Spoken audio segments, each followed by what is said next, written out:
Corporate Accountability for Public Participation Africa (Cappa), a network for health equity and development (Nhed), has called for collaboration with relevant government agencies to establish clear guidelines and targets for salt reduction in different food categories. Technical advisor (Nhed) Dr. Jerome Mafeni made the call during the press conference on health diets in Abuja Tuesday. Jerome said excessive salt consumption has become a pressing public health concern in Nigeria, contributing to the rising burden of non-communicable diseases (NCDs) such as hypertension, cardiovascular disease, and stroke. He urged the federal government to expedite the development and enforcement of regulations for salt targets in processed foods. He noted that the studies have shown that high salt intake is a major risk factor for these diseases, and it is estimated that NCDs account for 29% for all deaths in Nigeria.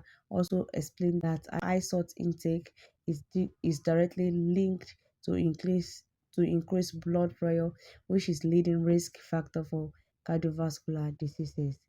A large chunk of what we're also doing is what is happening today to essentially sensitize Nigerians, particularly at this festive period, that people are likely going to consume a lot of food.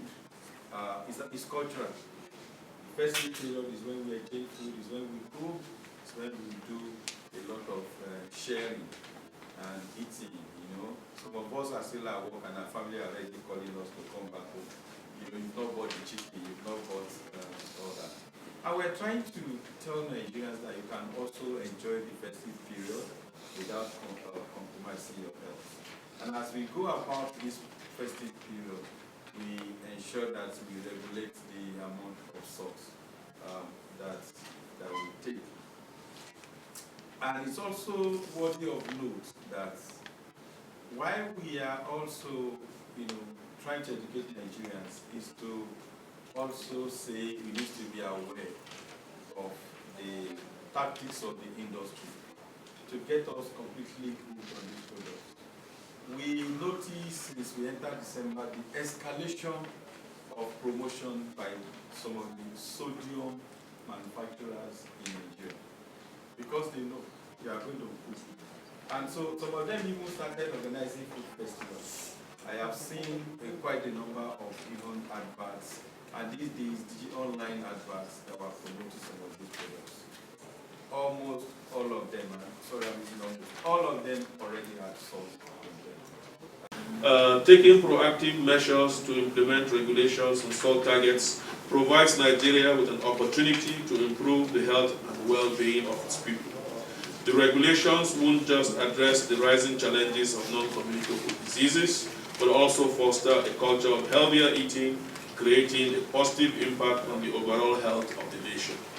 In addition, journalists, through objective reporting, increasing public awareness, and shedding light on hidden tactics used by industry have the power to shape public perception, improve consumer decision-making, and drive the necessary action for a healthier Nigeria. For this to happen, however, we must recognize that this change starts with each one of us. You cannot be convincing others if you yourself are not yet convinced. We all have to make a conscious decision to reduce salt intake in the foods we eat, and through personal example and personal conviction, spread the message to others of the benefits of reduced salt consumption.